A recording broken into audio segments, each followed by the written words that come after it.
Good morning everyone. आज आपका topic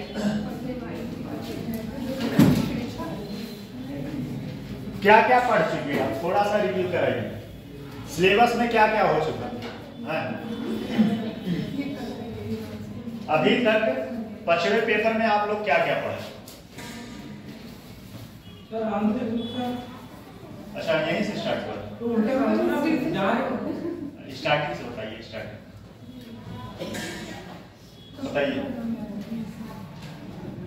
बताइए आप बताइए क्या क्या पढ़ चुके हैं।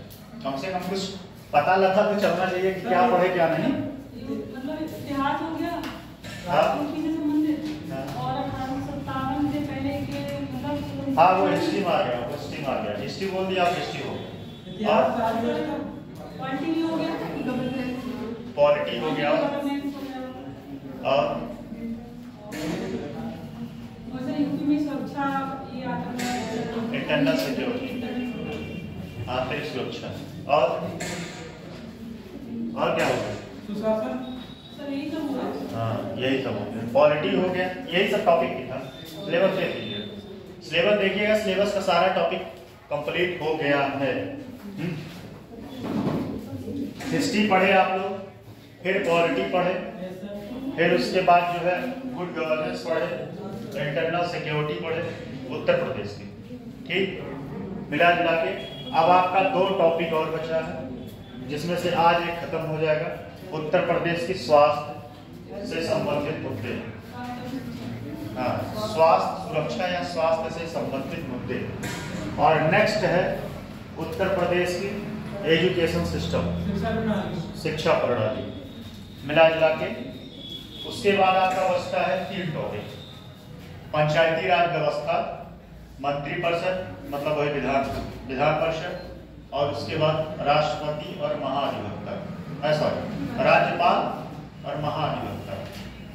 तो ये आपका 3 दिन का टॉपिक है। और हाँ एक दिन बता दे रहे हैं, ये तीनों टॉपिक लंबा चलेगा, फिर नहीं तो हम छोड़ देंगे, फिर ये बात जान लीजिए। अगर आप लोग साथ नहीं देंगे लंबा चलेगा, कम से कम 2-2 घंटे चलेगा, 3 दिन तभी कंप्लीट हो पाएगा। बताइए सहमत है? पढ़ना है तो सहमत रहिए। ठीक, टॉपिक का नाम लिखिए। अच्छा एक चीज और बता देना, आज कंप्लेंट मत करिएगा। कंप्लेंट इसलिए ना करिएगा, उत्तर प्रदेश से जो स्वास्थ्य के मुद्दे हैं इसमें सिर्फ फैक्ट है। ठीक, समझाने वाला 2-4 पॉइंट होगा, बाकी सब फैक्ट है। तो आज आपको लिखना ही पड़ेगा, ज्यादा से ज्यादा लिखने के अलावा कोई ऑप्शन है नहीं, क्योंकि इसमें डाटा है। और अगर आप डाटा नहीं लिखेंगे तो एग्जाम में आपको नंबर नहीं मिलेगा। तो थोड़ा सा हाथ वाथ ऐसे कर लीजिए एक्सरसाइज, और 1.5 घंटे कंटिन्यू जो टॉपिक आएगा समझाने वाला वो समझाएंगे, निश्चिंत रहिए, लेकिन लिखना पड़ेगा। ठीक है, नहीं छोड़ देंगे फिर समस्या हो जाएगी। यहाँ से 2 क्वेश्चन बनेगा आपके एग्जाम में, श्योर है 2 क्वेश्चन बनेगा, और वो भी जब आप फैक्ट उसमें डालेंगे तभी आपको नंबर मिलेगा। बाकी कहानी तो सब कोई लिख के आएगा है। तो कोई आपत्ति नहीं है ना? चलिए लिखिए उत्तर, लिखिए टॉपिक का नाम लिखिए। 1 मिनट नहीं, 10 मिनट रुक जाएंगे।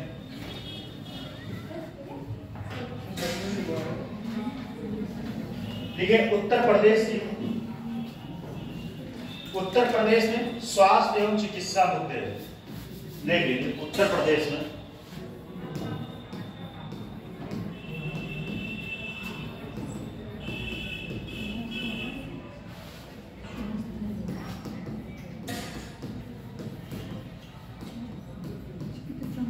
चिकित्सा मुद्दे, ठीक, ये आपका टॉपिक है।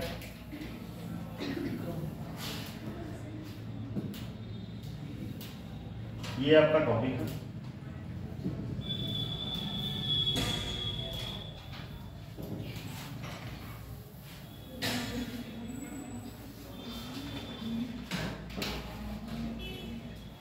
पहले इसका भूमिका लिखिए, जो अंदर टॉपिक होगा उसको समझा अच्छा थोड़ी बात कर ही लेते हैं, कहेंगे आप लोग कुछ बातें नहीं की। उत्तर प्रदेश से संबंधित हेल्थ से इशू क्या क्या चीजें हैं बताइए। उत्तर प्रदेश में स्वास्थ्य से संबंधित कौन कौन से गंभीर मुद्दे हैं बताइएगा कोई लोग। पहला, उत्तर प्रदेश नहीं भारत में पर व्यक्ति डॉक्टरों की संख्या कम है। कितना है पता है आपको डाटा? 1000 पे एक डॉक्टर है, सोच लीजिए 1000 पे क्या हुआ? नहीं 1000 पे ना। अभी रिसेंट का डाटा आप बता रहे, हम भी रिसेंट का ही बता रहे, उत्तर प्रदेश का 1000 पे एक डॉक्टर, हम सोच लीजिए। और उसके बाद सबसे ज्यादा मतलब इंफ्रास्ट्रक्चर की सबसे बड़ी समस्या है। आप प्राथमिक स्वास्थ्य केंद्र में कभी इलाज कराएं? प्राथमिक स्वास्थ्य केंद्र क्या होता है, कौन बताएगा? आप बताइए।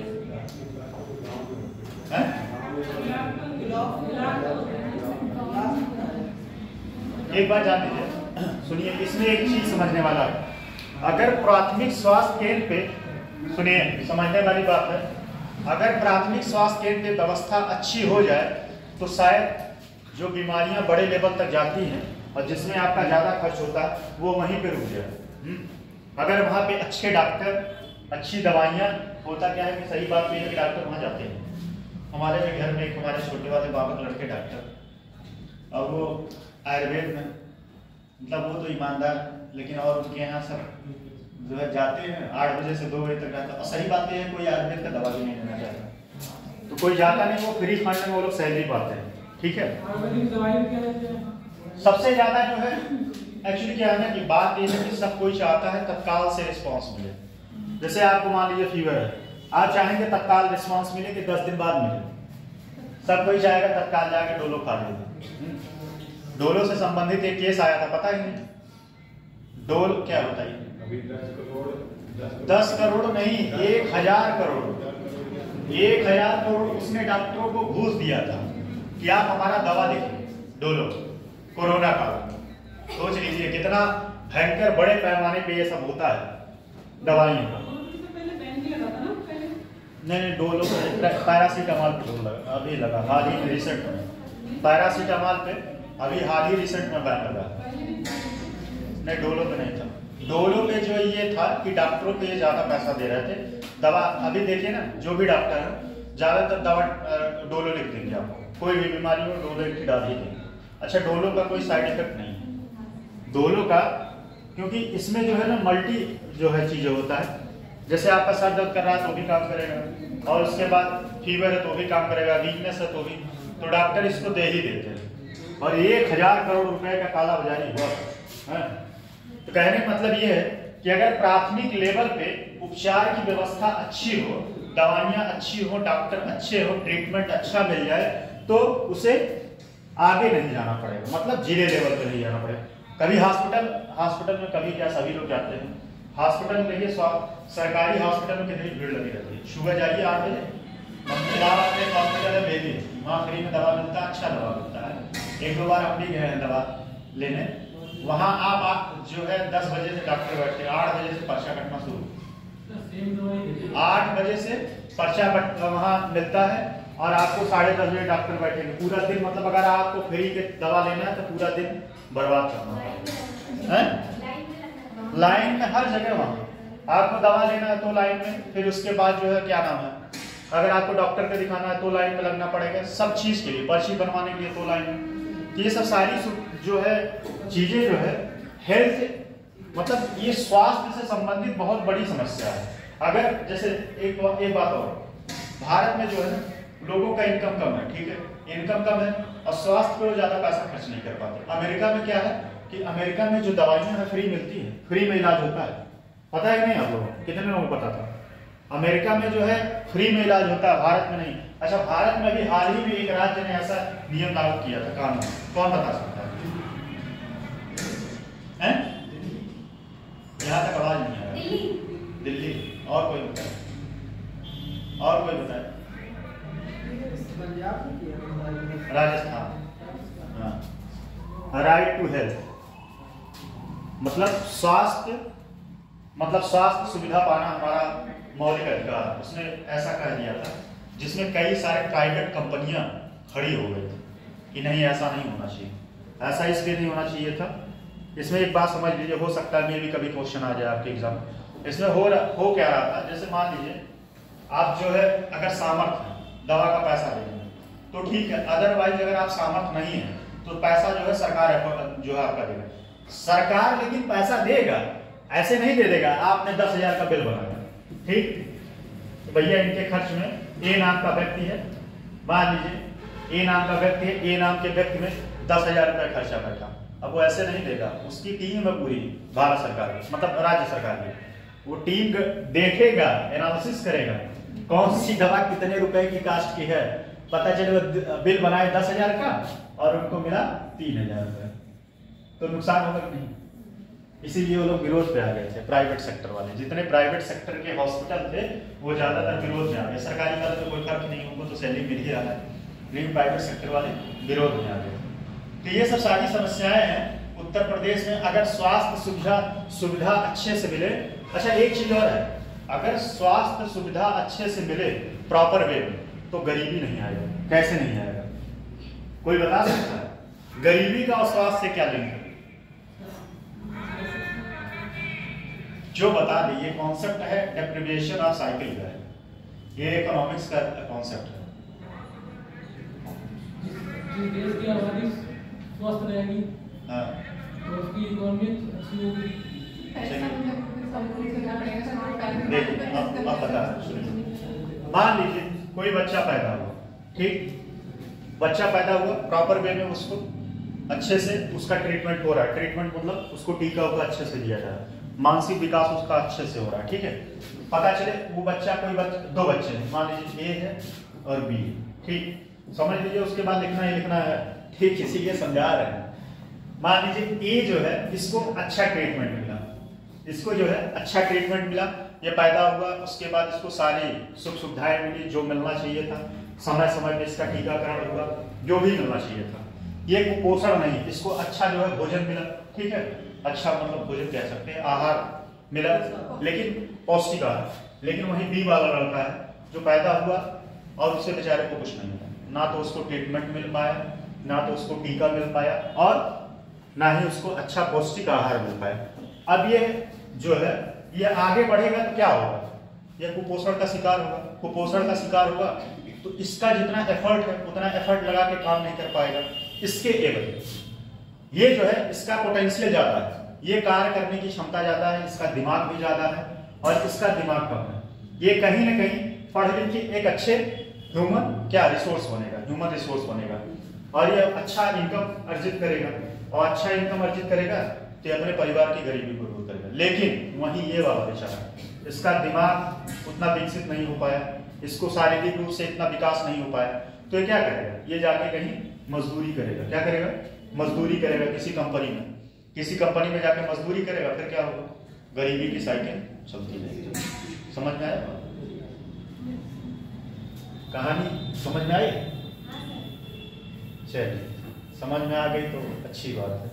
ये होता है अगर स्वास्थ्य, जैसे 4-5 चीजें ऐसी होती हैं कि जो अगर किसी को, किसी भी व्यक्ति को, किसी भी बच्चे को समय समय पे मिले तो वह गरीबी के साइकिल से बाहर हो सकता है। जैसे पहला नंबर स्वास्थ्य, फिर उसके बाद जो है पौष्टिक आहार, ठीक है, फिर एजुकेशन, ये तीनों अगर समय समय पर उसको मिलता है तो गरीबी के वंचितता के साइकिल से बाहर निकल जाएगा। डेप्रिवेशन का जो साइकिल है गरीबी का, उससे वो बाहर निकल पाएगा। और भारत मतलब सरकार तो नहीं कह सकते, मतलब कोई भी सरकार ज्यादातर यही चाहता है कि ये वंचितता का साइकिल चलता है। इसके पीछे कारण होता है क्योंकि उनका माइंड लेवल उतना नहीं होता है। जैसे जितना आपका सोचने का समझने का क्षमता होगा उतना एक आपके गांव में जो मजदूर होगा उसका नहीं होगा। आप चीजों को लॉजिकल तरीके से सोच पाएंगे, आप किसको वोट देना है किसको नहीं देना है ये सोच पाएंगे। लेकिन जो आपके गांव का मजदूर वर्ग है उसको तो सीसी पिलाए और मुर्गा खिलाए वो जाके वोट मारे, और सरकार को फायदा किससे मिलता है? आपसे, खुद से, इससे मिल रहा है। इसीलिए बहुत सारी योजनाएं, मैं नाम नहीं लूंगा, योजनाएं चलती रहती हैं। मैं किसी सरकार का विरोधी नहीं हूँ, ये मत सोचिएगा कोई लोग, बहुत सारी योजनाएं ऐसी चलती हैं कि बस उनका भूख खत्म हो, भूख के आगे कुछ सोच ही ना पाए। अगर भूख के आगे सोचेंगे तब समस्या क्रिएट होगा। ठीक, लिखिए लिखिए लिखिए उत्तर प्रदेश। देखिए भारत में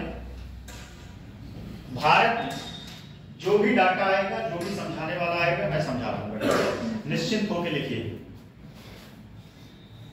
भारत में सबसे अधिक आबादी वाला राज्य उत्तर प्रदेश है। भारत में, ये भूमिका है, भारत में सबसे अधिक आबादी वाला राज्य उत्तर प्रदेश है। यह स्वास्थ्य संबंधित कई चुनौतियों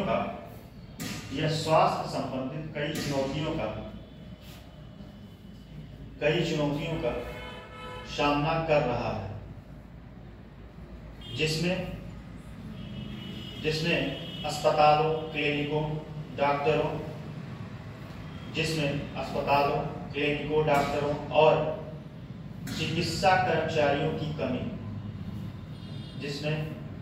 अस्पतालों, क्लिनिकों, डॉक्टरों और चिकित्सा कर्मचारियों की कमी सबसे बड़ा मुद्दा है।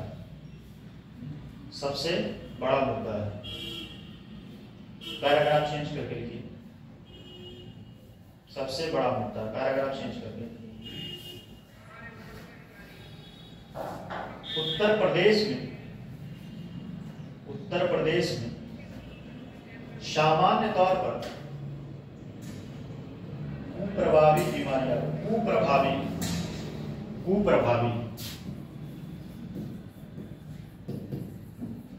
कुप्रभावी बीमारियां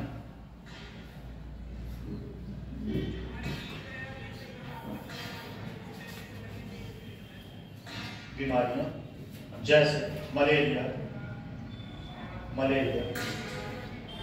कालाजार। मलेरिया से कितने लोग प्रभावित हुए? मलेरिया कैसे होता है?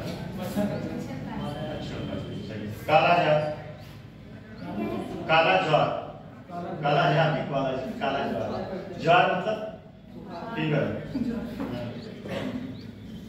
आप लोग समझ गए, आसान रखने वाला ज्वार है। काला ज्वार, जापानी इंसेफ्लाइटिस, नाम टफ लिख देना, जापानी।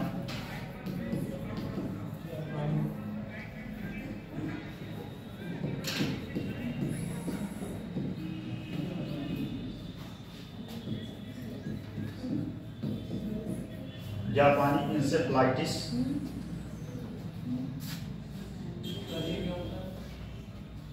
ये दिमागी बुखार कहते हैं इसको, ठीक है। और इससे जो है गोरखपुर में बहुत ज्यादा प्रताड़ित होते हैं। एक साथ लगभग 50 से 60 बच्चे मरे थे गोरखपुर में इससे। जापानी इंसेफ्लाइटिस, तपेदिक,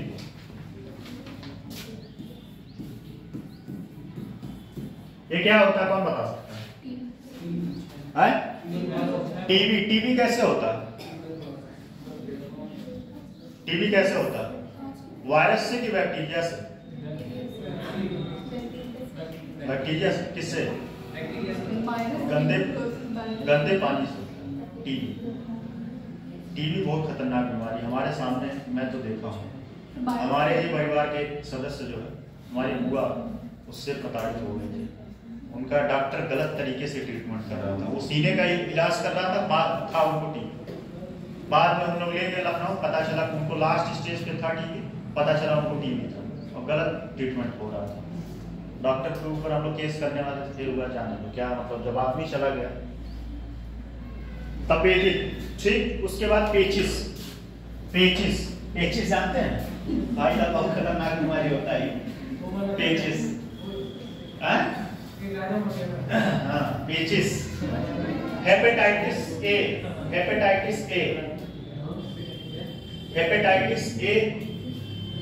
और HIV, हेपेटाइटिस ए और HIV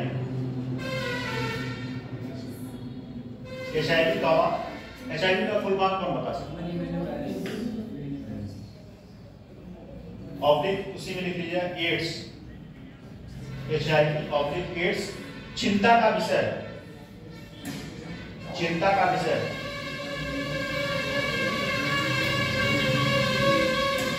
चिंता का विषय। इन सबसे निपटने के लिए सरकार, इन सबसे निपटने के लिए सरकार, इन सबसे निपटने के लिए सरकार लगातार प्रयासरत। इन दोनों लोगों से मैं बहुत खुश रहता हूँ। ये दोनों लोग जो बैठे हैं बहुत सीरियस और मतलब सिर्फ पढ़ाई के अलावा कोई कार्य नहीं, और क्लास मिस नहीं करते। मैं जहाँ पर देखता हूँ क्लास ये लोग मिस नहीं करते, अपना बैठ के पढ़ते रहते हैं। एक लोग उसमें से कोई आंसर राइटिंग भी अच्छा कर देते हैं। ग्रेजुएशन कंप्लीट हो गया आप लोगों का? अच्छा अभी क्या है चल रहा है? नाम क्या है आप दोनों का? आप दोनों बहन है क्या? आप दोनों बहन है क्या? फेस मिलता है दोनों लोगों का। जुड़वा बहन? अच्छा वो चिंकी और मिंकी वाली। चिंकी मिंकी के देखे आप कभी? मैं चिंकी इसका तो पता नहीं। सही है, सीरियस होकर पढ़ते रहिए। दोनों एक बात बताएं, दो बहनें IAS हुई थी, ग्रिंजल और एक का नाम मुझे याद नहीं आ रहा। दोनों सगी बहनें थी, दोनों पढ़ती थी साथ में। एक का पहले सिलेक्शन हुआ, छोटी वाली का बड़ी वाली का बाद। टीना डाबी की छोटी बहन वो भी IAS। हाँ ठीक, दोनों बहनों में काफी पटना है ये मालूम है, नो डाउट। चलिए आगे लिखिए। वो तो गया, वो तो दिए। इन सबसे निपटने के लिए राज्य सरकार लगातार प्रयासरत है। राज्य सरकार लगातार प्रयासरत है। ठीक, अब लिखिए हेडिंग, उत्तर प्रदेश में स्वास्थ्य का परिदृश्य। उत्तर प्रदेश में स्वास्थ्य का परिदृश्य लिख देना। उत्तर प्रदेश में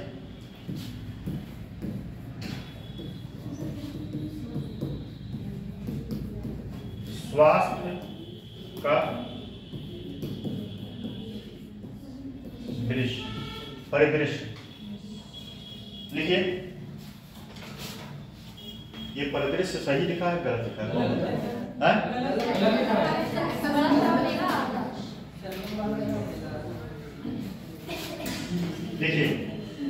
देखिए पहला इसमें लिखिएगा मातृ स्वास्थ्य। मातृ स्वास्थ्य इसमें समझ लीजिए, इसके बारे में समझा लेते हैं। पहले थोड़ा सा हेडिंग लिख लीजिए,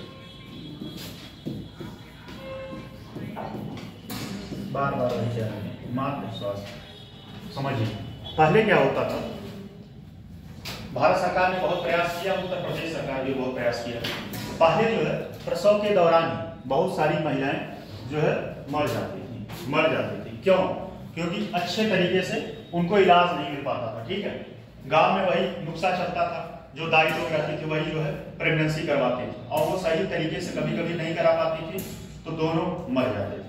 लेकिन अब धीरे धीरे क्या हुआ, सरकार इसके लिए कई सारी योजनाएं भी चलाता है, प्रमोट भी करता है कि आप जो है पहले जैसे मान लीजिए कोई प्रेगनेंसी है किसी का, स्टार्टिंग में उसको कितना मिलता है 1000 रुपए। ठीक, फिर अगले 6 महीने बाद उसको 2000 रुपए, फिर बच्चा पैदा होने के बाद 2000 रुपए, टोटल 5000 रुपए मिलता है। किस लिए मिलता है? पहले 6 महीने पहले 1000 जो मिलता है, आप कुछ खाइए पीजिए, 6 महीने बाद जो है जो ट्रीटमेंट होता है उसके लिए मिलता है 2000 रुपए। वैसे सही बात यह है कि 2000 में कोई ट्रीटमेंट होने वाला है, 1200 रुपए अल्ट्रासाउंड का, 1200 रुपए से ज्यादा ही होगा। और क्या, 1200 रुपए से ज्यादा अल्ट्रासाउंड, और अल्ट्रासाउंड नियमित हर 2 महीने 3 महीने पे करते रहना चाहिए। उससे स्थिति पता चलता है कि क्या स्थिति है। तो सरकार जो है पहले क्या होता था कि बच्चा विकास कर रहा है, नहीं बच्चा विकास कर रहा है, किसी को कुछ भी नहीं पता रहता था, बहुत ज्यादा मात्रा में विकलांग बच्चे पैदा हो जाते थे। अब क्या है, अल्ट्रासाउंड के माध्यम से ये पता किया जा सकता है कि बच्चा कैसा मूव कर रहा है। अगर मान लीजिए वो सही नहीं है तो उसको क्या करेंगे, मिसकैरेज करवा देंगे। इससे क्या होगा, दोनों लोग बच जाएंगे। एक तो पहली बात तो किसी का मान लीजिए बच्चा विकलांग पैदा होगा, जन्म भर उसको झेलना पड़ता है। जब तक वो जीवित रहेगा तब तक माँ बाप परेशान रहते हैं उसके पीछे हमेशा। और उसमें क्या होता था, पहले क्या होता था कि जो है जब स्वास्थ्य सुविधाएं अच्छी नहीं हो पाती थी तो जच्चा और बच्चा दोनों मर जाते थे, ठीक। लेकिन अब सरकार इसके लिए कई सारी योजनाएं चलाई, जैसे एम्बुलेंस चलाई है। जैसे मान लीजिए किसी का डिलीवरी होना है, आप फोन करिए, फ्री आपके पास जो है एम्बुलेंस आ जाएगा, लेके जाएगा आपका हॉस्पिटल में, आपका प्रेगनेंसी जो है बच्चा पैदा कराएगा, फिर आपको उसके बदले में पैसा वैसा नहीं मिलेगा, ठीक। तो इससे क्या हुआ है कि जो मरने का दर था, मतलब माता का मरने का जो दर था वो कम हुआ। अब जो है उसका संख्या कम हो गया। पहले जो है ज्यादा संख्या में लोग मरती थी, लेकिन अब क्या हो गया, कम मर रहे हैं। बात समझ में आए? चलिए लिखिए, इसमें लिखिए उत्तर प्रदेश राष्ट्रीय स्वास्थ्य मिशन, उत्तर प्रदेश राष्ट्रीय स्वास्थ्य मिशन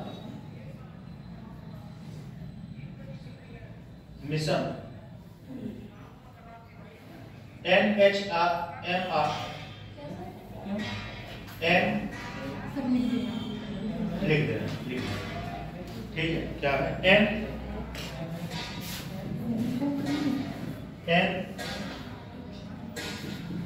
NHM, ऐसे नागरिक लिपि में लिखिए। इसमें बहुत भयंकर घोटाला हुआ था किसी के सरकार में।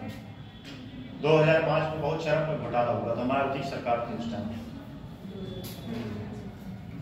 बहुत पैसा घोटाला हुआ। NHM के शुभारंभ के बाद प्रसव पूर्व देखभाल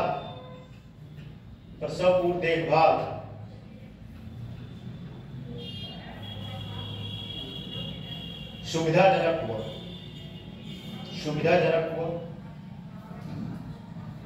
जिससे मातृ मृत्यु अनुपात 2007-9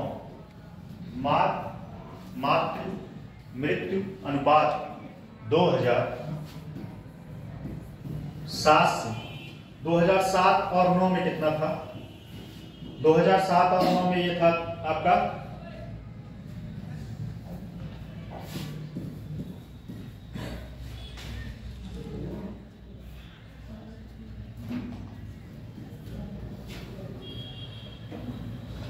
पहले 1 लाख बच्चों में, ध्यान दीजिएगा, पहले 1 लाख बच्चे जो पैदा होते थे उसमें से कितने बच्चे क्या होते थे? 5359 ये बच्चे क्या होते थे? मर जाते थे। क्या होते थे? मर जाते थे। कब? 2007-9 के दौरान 1 लाख बच्चों में 359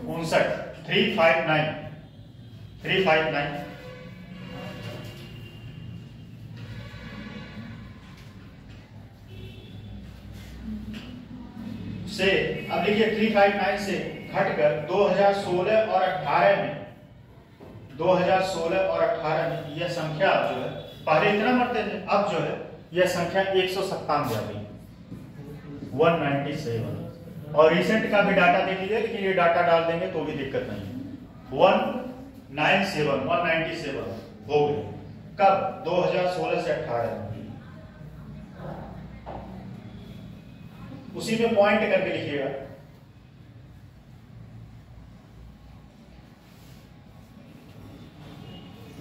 प्रजनन आयु, उसी में पॉइंट करके लिखिएगा। प्रजनन आयु महिलाओं में एनीमिया की व्यापकता, एनीमिया क्या होता है कौन बताएगा? हाँ, खून की कमी, ये सबसे ज्यादा बीमारी महिलाओं में पाया जाता है। एनीमिया की कमी, एनीमिया की व्यापकता 52.4% से घटकर 52.4 से घटकर 50.4 हो गई, 50.4 हो गई। ठीक, बताइए हीमोग्लोबिन कितना होना चाहिए मेल फीमेल दोनों? कौन बताएगा? आप बताइए।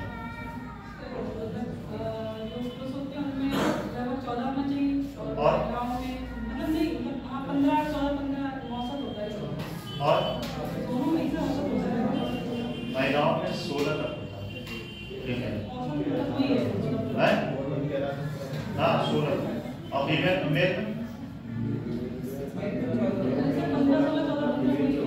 12 तक है तो ठीक है। अगर हाँ एक बात और है कि अगर फीमेल में 14 भी है, 14 हीमोग्लोबिन तो ठीक है। अगर 12 से डाउन हुआ तब स्थिति डेंजरस, तब स्थिति डेंजरस। अब लोग अपना हीमोग्लोबिन चेक कराते रहिए, नहीं वीकनेस आता है इससे कमजोरी। फिर अगला पॉइंट लिखिएगा, ये बताइए थोड़ा आपको पूछा जाए, डाटा लिखवा दे क्या है? डाटा लिखवा दे, कितने लोग सहमत हैं? सहमत आप लोग? आगे नहीं कुछ रिस्पॉन्स दे रहे आप लोग, क्या है आप लोगों क्या रिस्पॉन्स है? डाटा लिखवाएं कि पूरा लिखवाएं? पूरा लिखवाइए सर।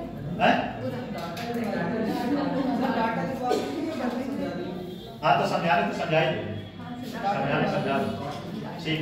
लिखिए फिर अगला है नवजात, अगला टॉपिक है, इसी में अगला हेडिंग है नवजात शिशु और बाल स्वास्थ्य।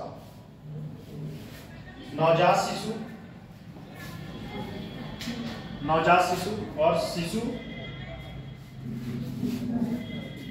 और बाल स्वास्थ्य। देखिए इसमें डाटा लिखिएगा, इसमें डाटा पहले जो है समझिए, बच्चों का मरने का औसत कितना है। ये तो ऊपर वाला मात्र था, माताएं जो है इतना मर जाती थी। अब क्या है, इसमें बच्चे जो पैदा होते हैं उनको सही स्वास्थ्य सुविधा न मिलने की वजह से कितने बच्चे। अच्छा एक चीज और है, बच्चे ज्यादातर पता है कैसे मरते हैं? जॉन्डिस से। आपने बच्चे को दिया है कि उसमें माता की संख्या ना बच्चों की संख्या बताइए। बच्चों में माता का लिखिएगा, माता का माता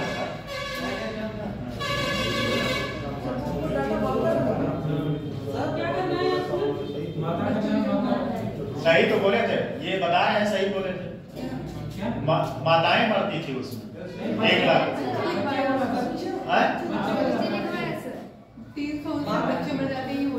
नहीं हो सकता है, मुझसे भाई मतलब गलती से निकल गया। हाँ माताएं 300 हो सकती। 1 लाख माताओं में 1 लाख माताएं जो बच्चे पैदा करती थी उसमें से 359 कब 2007 से 9 के दौरान मरती थी। लेकिन ये संख्या घट के अब कितना हो गया 197 कब 2016 से 18। समझ में आई बात? अब क्या है, बच्चे जो है पहले क्या होता था, स्वास्थ्य सुविधाएं नहीं अच्छे से मिल पाती थी। अच्छा ज्यादातर बच्चे पता है किससे मरते थे? जॉन्डिस, पीलिया। बच्चों को पीलिया बहुत होता था, बहुत सारे बच्चे। अभी आप देखोगे बहुत सारे, एक तो ये कमाने का धंधा हो गया, तो बच्चा पैदा हो उसको ले जाके शीशे के जाना पड़ेगा और उसमें पैसा बहुत ज्यादा मिलता है। एक दिन का 10-10, 15-15 हजार रुपए ले लेते हैं। 3 दिन बैठा दिए तो आपका कहानी सेट हो जाएगा, डॉक्टर का जो है सैलरी निकल जाएगा। तो उसमें जो है पैसा, ये सब बिजनेस है, बिजनेस मॉडल है। लेकिन झूठे में भाई बैठाते हैं, झूठ में। बच्चा सही भी है तब भी कहेंगे रिस्क वाली बात है।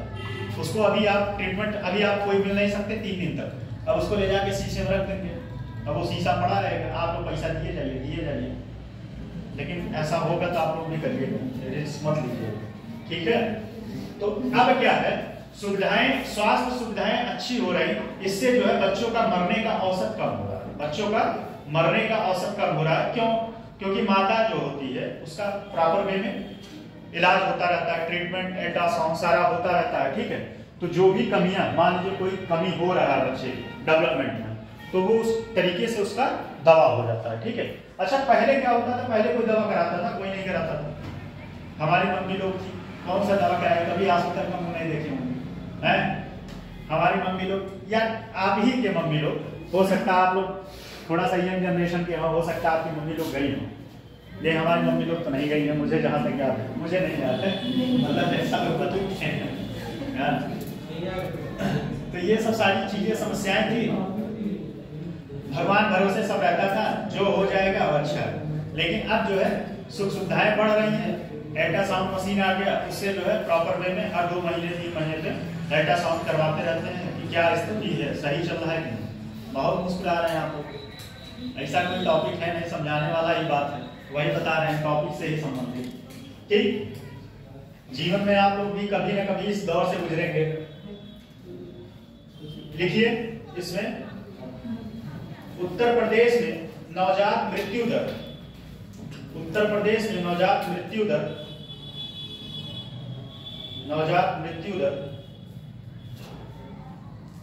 2005 में जो है ये था, सॉरी 2005 में ये था 73 और 2019 में हो गया 41। पहले क्या होता था, 2005 में 73 बच्चे पैदा होते ही मर जाते थे। अब जो है 2019 में, नीचे लिख लीजिएगा, ये संख्या घट के 2019 में, यह संख्या घट के 2019 में 41 हो गई, 41 41 हो गई। ठीक है,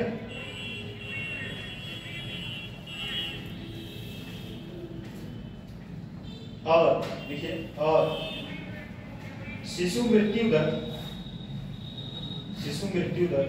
ये तो संख्या है। शिशु मृत्यु दर 45.1%। शिशु बच्चा, शिशु मृत्यु दर 5.1 से घटकर 33%, सॉरी 32% हो गया। ठीक, अगला खत्म, ये था। फिर अगला लिखिए, परिवार नियोजन।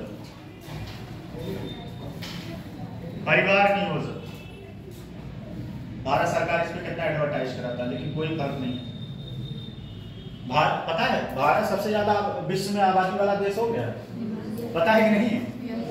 हाँ, चाइना पीछे कर दिया। ये हम लोगों की उपलब्धि है, हमारी उपलब्धि नहीं है, बहुत सारे लोगों की उपलब्धि है। देखिए, परिवार नियोजन, देखिए, कुल प्रजनन दर 2005 में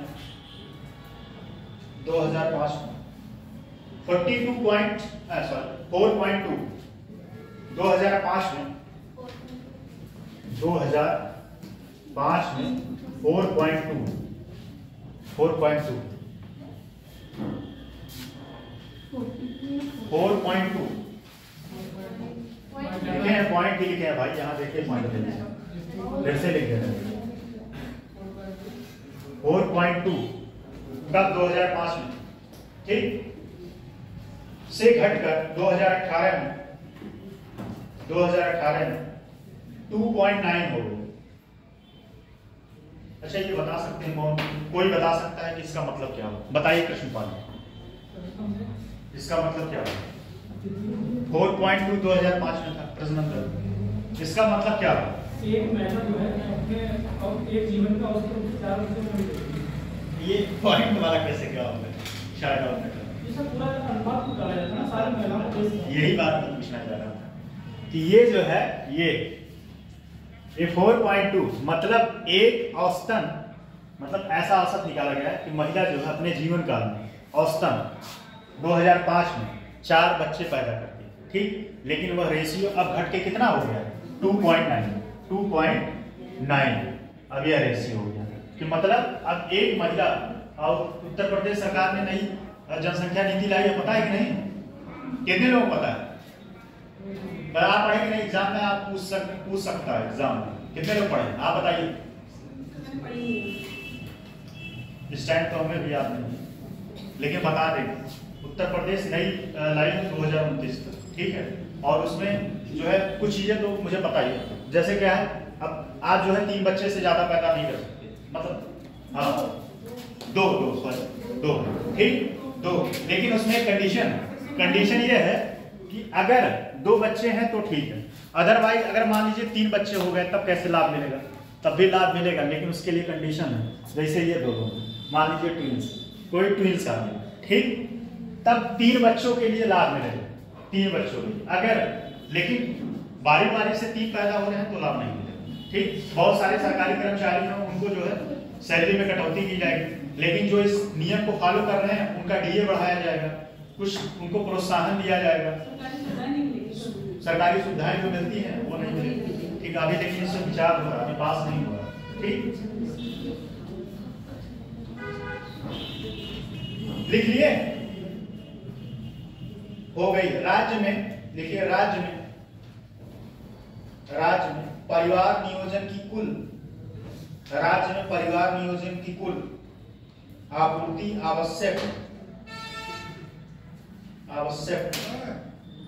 कुल आपूर्ति आवश्यकता 12.9 बताई गई है। 12.9 बताई गई है, जिसमें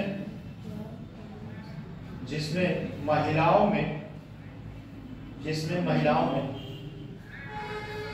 नसबंदी की स्वीकृति सिर्फ 16.9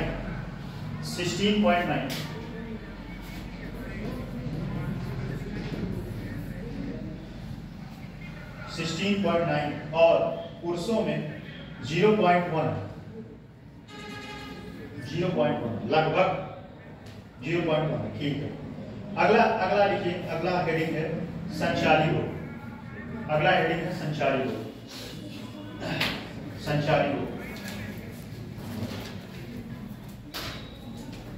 ठीक है,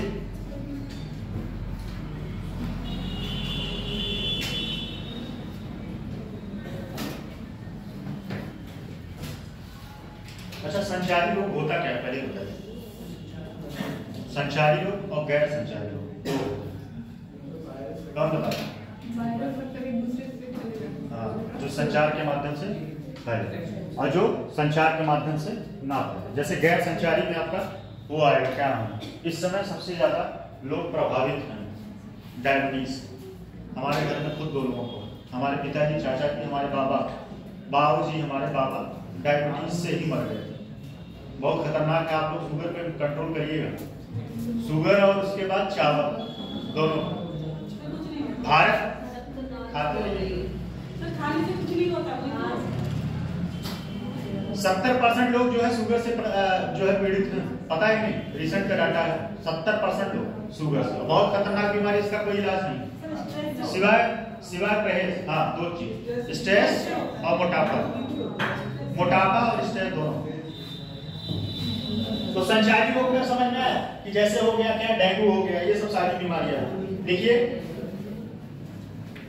उत्तर प्रदेश में संचारी मात्र नवजात और संचारी रोग हेडिंग है। संचारी रोग हेडिंग है। ठीक, अब देखिए उत्तर प्रदेश में, हमें लग रहा है खत्म नहीं हो पाएगा क्या, आज ही टाइम नहीं हो पाएगा तो आप लोग पीडीएफ दे देंगे, क्योंकि इसमें कुछ नहीं, सही बता रहे, एक को पॉइंट नहीं है समझाने वाला, सीरियसली बता रहे हैं आप। क्या तभी तो आप सीरीज में नहीं लिखा रहे हो।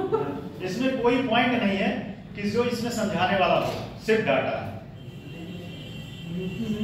डाटा से आदमी बोर हो जाता है, हमें पता है आप लोग भी बोर हो जाते हैं। दिखा देंगे संचारी रोग। देखिए, उत्तर प्रदेश में संचारी मात्र नवजात और उत्तर प्रदेश में संचारी मात्र नवजात और मातृ वही मातृभूमि, ये मात्र, ठीक, मातृ नवजात और भीषण संबंधी रोग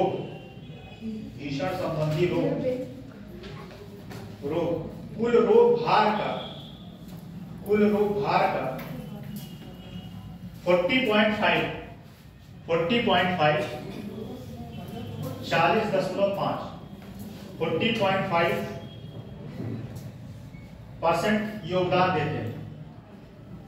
मतलब यहाँ एक बात समझिए, जो बच्चे मरते हैं उसमें सबसे ज्यादा योगदान ये संचारी रोग का है। कितना? 40.5% बच्चे इन्हीं रोगों की वजह से मरते हैं। योगदान देते हैं, ठीक है। पूर्णविराम तपेदिक के लिए वार्षिक कुल मामला अधिसूचना दर वार्षिक कुल मामला अधिसूचना दर 193%, 193%। उपचार की सफलता दर 7 इतने % है मरने का दर, और उपचार कितने लोगों का हो पाता है? सिर्फ 7% लोगों का। उपचार का दर 70% है, उपचार की सफलता दर 70% है, सॉरी 7%। पूर्ण वित्त वर्ष 2019-20 में, वित्त वर्ष 2019-20 में डेंगू से 8 मौतें हुई।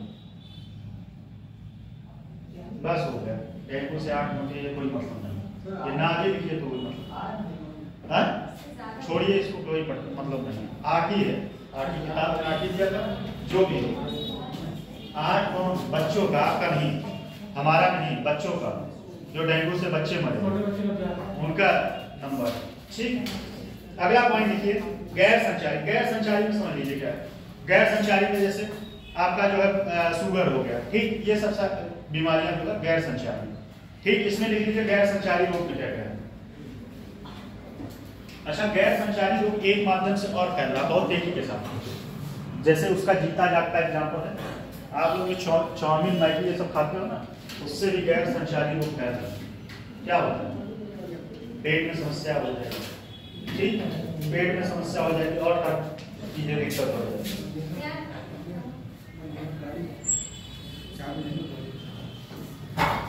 संचारी रोग से, जैसे खान पान से भी संचारी रोग फैल रहा है। खान पान से, अगर आपका खान पान अच्छा सिस्टम नहीं है, ठीक, आप गलत तरीके से, आपका जो है डाइट जो है गलत तरीके से आप खा रहे हैं, मान लीजिए किसी दिन कुछ ऊटपटांग खा रहे हैं, तो उससे भी बीमारियां हो रही हैं। ये गैर संचारी बीमारी आएगा। किसमें आएगा? गैर संचारी बीमारी। लिख लीजिए इसमें एनडीसी, एनडीसी, एनडीसी, ये रिपोर्ट है एनडीसी, और टी लिख दे रहे हैं, NDC, NDC, NDC, DALI, DALI, DALI के अनुसार, D for dog, D for dog, A for apple, A for America, DALI के अनुसार 47.9% का योगदान क्या गैर संचारी रोगों का, 47.9 का योगदान, जिसमें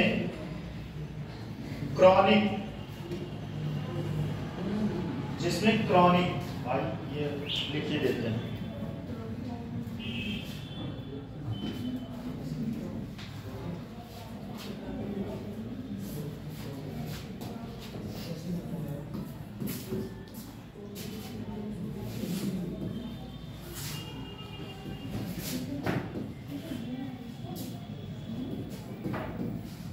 लिख लीजिए।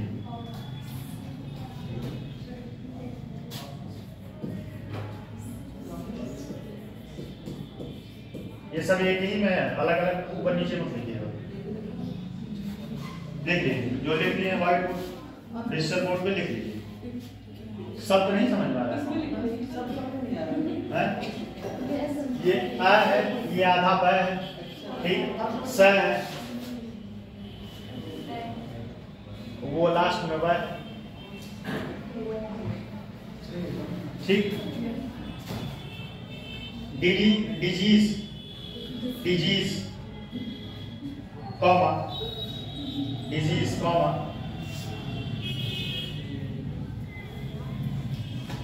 कॉमा, इस्केमिक हृदय, इस्केमिक लिख लेंगे, लिखना पड़ेगा। इस्केमिक, इस्केमिक हृदय रोग और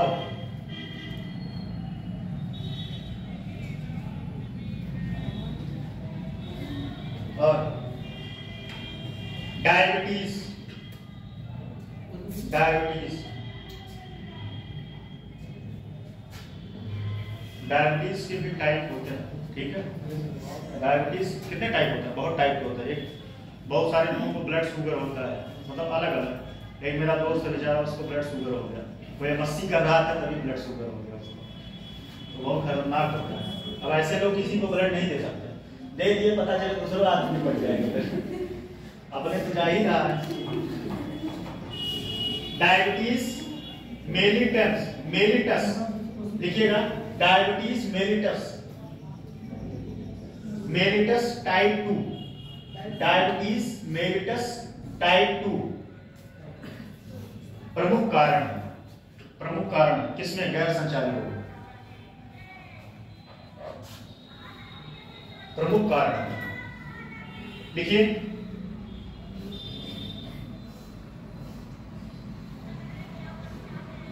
प्रमुख कारण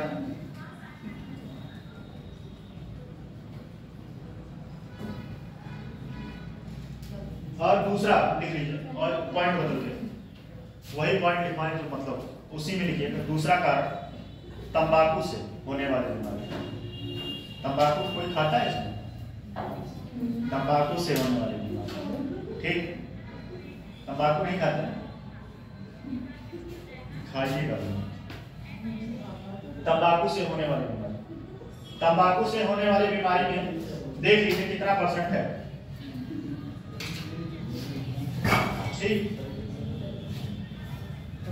अच्छा, ज्यादा शराब पीने से कौन सी बीमारी होती है?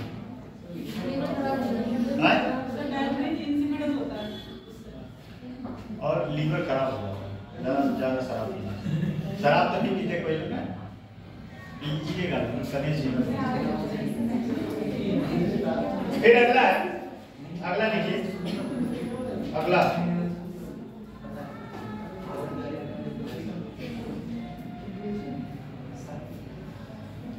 अगला लिखिए स्वास्थ्य सुविधाएं। हाँ उसी में स्वास्थ्य सुविधाएं। अगला है स्वास्थ्य सुविधाएं। इसी में उत्तर प्रदेश में केंद्रों में, उत्तर प्रदेश में उपकेंद्रों में 40.83, उत्तर प्रदेश में उपकेंद्रों में 40. भाई बहुत बोरिंग चैप्टर है, लिखिए जितना लिख पा रहा, लिखते रहिए 1.5 घंटे। मुझे बोर हो रहा है, 40 लिखिएगा। उत्तर प्रदेश 40 पॉइंट लिखे, 40.48 लिखे हम क्या? सॉरी 48 नहीं होगा,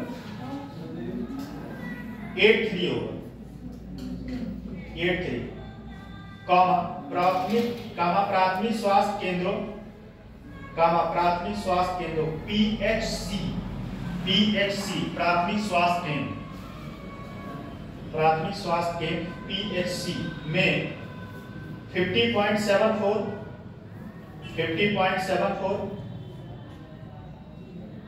और सामुदायिक स्वास्थ्य केंद्र CHC, ये ब्लॉक पे होता है ज्यादा, सामुदायिक स्वास्थ्य केंद्र CHC में 51.33% की कमी है, वर्तमान में क्रमशः 51.33, हाँ 51.33 की कमी है वर्तमान में क्रमशः 35,115,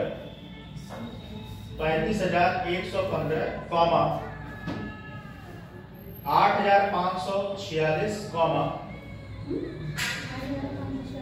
8,546, और 1,461, हाँ 1461 की आवश्यकता बात समझिए, इतने प्राथमिक और सीएससी और सामुदायिक केंद्रों की आवश्यकता है, उसके एवरेज में है कितना ये देखिए, है कितना, ये बड़ा प्रश्न वाली बात है। उसके एवरेज 20,778, जरूरत कितना है 35,115, है कितना 20,778,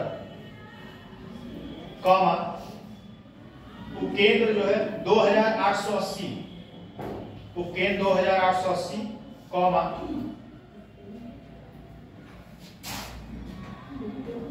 2,880 PHC मतलब PHC और 711 CSC, यहाँ 1461 की जरूरत है और है कितना 711 मौजूद है।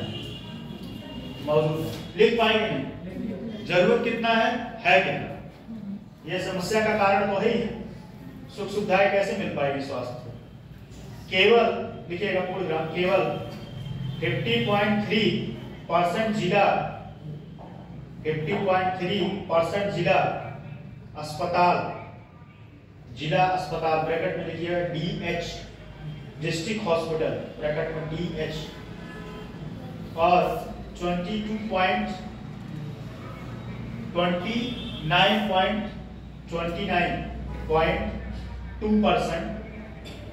29.2%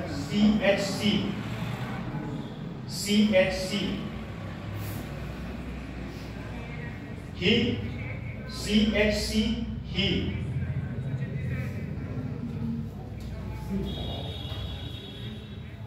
कार्यात्मक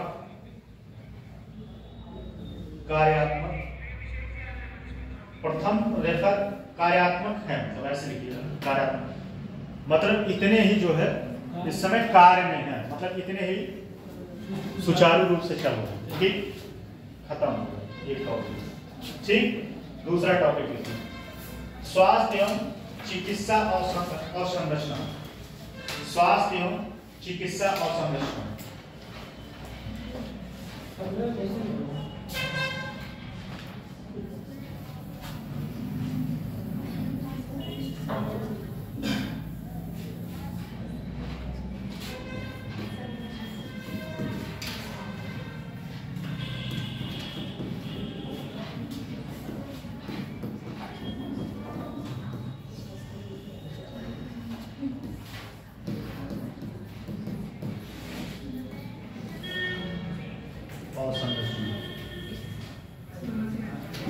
ठीक, लिखिएगा इसे।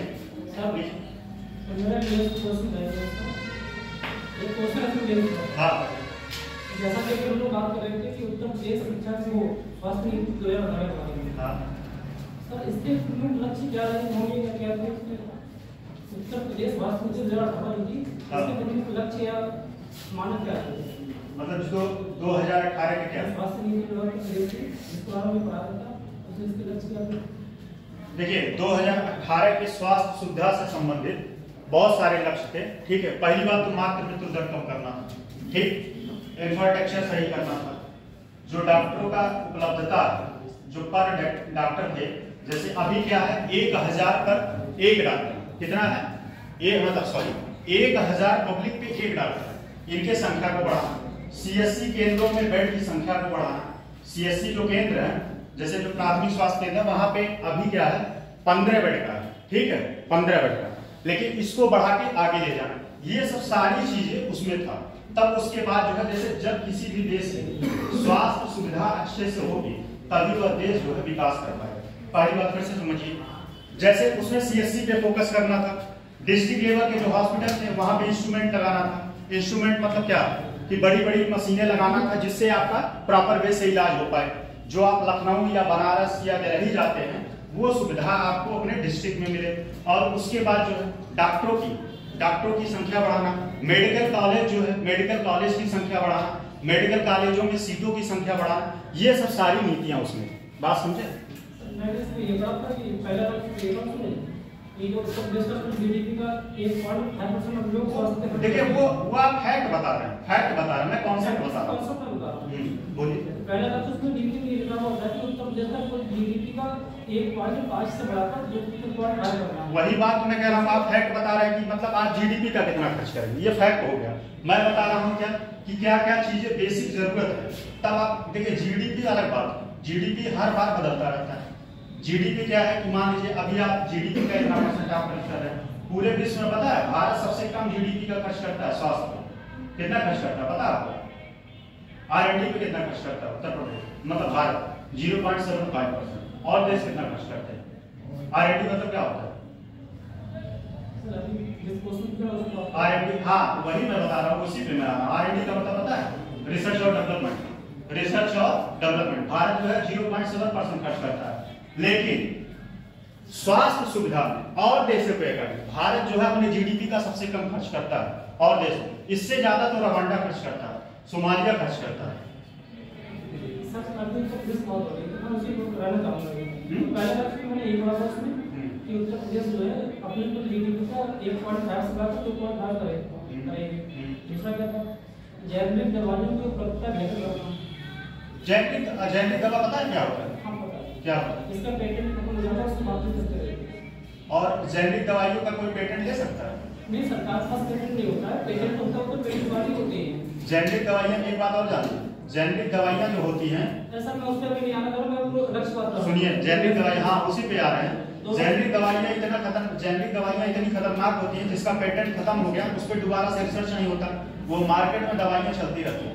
इससे आपको क्या साइड इफेक्ट हो जाएगा आपको पता नहीं। तो ये हो गया। तीसरा नंबर ये पड़ा था उसमें बेहतर स्वास्थ्य नीति का निर्माण करना है। स्वास्थ्य नीतियों का निर्माण करना, स्वास्थ्य नीतियों में निर्माण करना, ये सब बातें नहीं आएगा इसमें। आप नहीं आएगा इसमें। आप जो है स्वास्थ्य नीतियों में आप बताइए स्वास्थ्य नीति कैसे बनाएंगे? आप डॉक्टरों की संख्या बिना बढ़ाए, बिना बेड की संख्या बढ़ाए स्वास्थ्य नीति ला पाएंगे? ये सर मेरा क्वेश्चन ये था कि आप लिखने क्वेश्चन ठीक है, आप पहले अभी देखिए ऐसे ही लिखा जाएगा जैसे मैं बोल रहा हूं, मुझे खत्म करना है। क्वेश्चन आप पूछ रहे हो तो आप पूछ लीजिएगा, क्वेश्चन का आंसर है यहाँ ना पूछेगा, डिस्टर्ब हो जाएगा क्लास, टॉपिक से भटक गए। टॉपिक से बिल्कुल नहीं भटके, स्वास्थ्य नीति की बात हो रही है, उत्तर प्रदेश की स्वास्थ्य नीति के बारे में मैंने क्वेश्चन पूछा तो उत्तर प्रदेश की स्वास्थ्य नीति और भारत के क्या लक्ष्य थे, क्या मानक थे, ये तो सर मेंस में आया हुआ क्वेश्चन नहीं है, यहाँ पे ये क्वेश्चन आएगा, ऐसा नहीं है कि आपको नहीं बताया जाएगा, ठीक है? आप परेशान मत होइए, अभी उतना उतावला मत होइए, कोई टॉपिक छूटेगा नहीं, इतना भरोसा रखिए। उत्तर प्रदेश की जनसंख्या नीति और उत्तर प्रदेश की जो आप पॉलिसी बता रहे हैं स्वास्थ्य सुविधा वाली, ये सब सारी बातें आपको बताया जाएगा, लेकिन आप उस हिसाब से चलिए ना, स्टेप बाय स्टेप चलिए। देखिए स्टेप बाय स्टेप चलेंगे, आपको भी समझ में आएगा, सारे लोग समझ में आएगा। लेकिन रही बात, देखिए भारत सरकार बहुत सारी योजनाओं पे काम भी कर रहा है, अमल भी कर रहा है। जैसे जो मैं बता रहा हूँ, ये द हिंदू का आर्टिकल है, बहुत सारी जगह ये सबसे मूल समस्या है भारत की, कि जो डॉक्टरों की संख्या कम है। अगर डॉक्टर की संख्या बढ़ जाए तो स्वाभाविक सी बात है स्वास्थ्य सुविधा अच्छा हो जाएगा। मेडिसिन जो जेनेरिक दवाइयां आप लोग लेके बहुत उतावले बड़े हो रहते हो कि जेनेरिक दवाइयां बहुत सस्ते में मिल रही हैं, लेकिन ये नहीं पता कि जेनेरिक दवाइयों पर रिसर्च नहीं हो रहा, जिसका पेटेंट खत्म हो गया, सरकार उस दवा को ला रहा है। ऐसा सही बात है कि सरकार कोई गलत दवा नहीं है, लेकिन जरूरी नहीं कि जो आपके जो है फॉर्मेशन होता रहता है, जो वायरस है बॉडी में, जैसे कोरोना काल में क्या हो रहा था, कोरोना जो है अपना मॉडरेट करता रहता है। मान लीजिए डेंगू का बैक्टीरिया, अभी डेंगू का वायरस अभी इस वायरस से हो रहा है, उसके 10 साल बाद किसी और वायरस से होगा फॉर्मेशन करने, लेकिन वो दवा किसके लिए बना था? 10 साल पहले जो डेंगू का वायरस था उसके लिए बना था। हो सकता है अभी वो प्रभावी हो। रेजिस्टेंस जानते नहीं, रेजिस्टेंस अब टॉपिक अलग चला गया, रेजिस्टेंस पता है क्या होता है? तो टॉपिक पे ही बात कर रहे हैं। आप जहां से आप देखिए क्वेश्चन जहां से पूछेंगे उतना मैं तैयार करके आता हूँ, क्लास में फंसने वाला नहीं हूँ, ठीक है? क्लास में देखिए फंसने वाले नहीं, आप ऐसे टीचर नहीं कि मुंह उठा के चले आए और आप जो है हमको घुमा के फंसा देंगे। चलिए ठीक है, आप बाहर पूछ लीजिए जो भी आपका क्वेश्चन है, अगर ना सॉर्ट आउट कर पाए तो कहिए। बाकी देखिए हर चीज का एक समस्या है। रेजिस्टेंस पता है आपको क्या होता है? कौन बताएगा रेजिस्टेंस?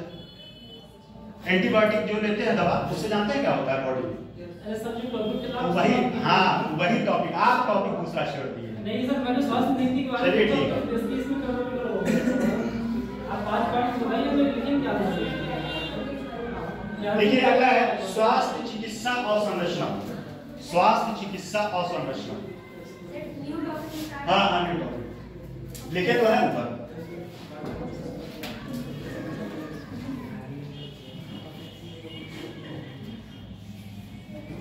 उत्तर प्रदेश में ये तो हो चुका था ना? नहीं होगा सर। हाँ लिखिए, स्वास्थ्य एवं चिकित्सा अवसंरचना। उत्तर प्रदेश में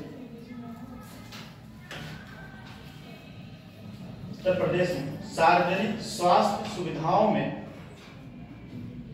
समय के साथ साथ समय की वृद्धि हुई। उत्तर प्रदेश में सार्वजनिक स्वास्थ्य सुविधाओं में समय के साथ वृद्धि हुई, समय के साथ वृद्धि हुई,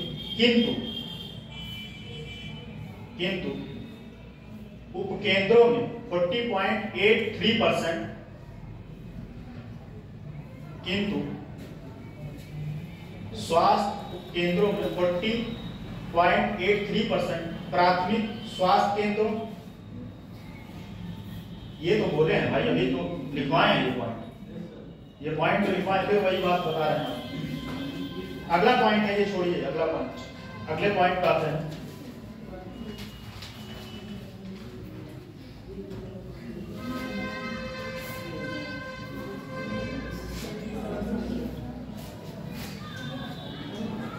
हाँ देखिए अगला पॉइंट, शहरी केंद्रों में शहरी केंद्रों में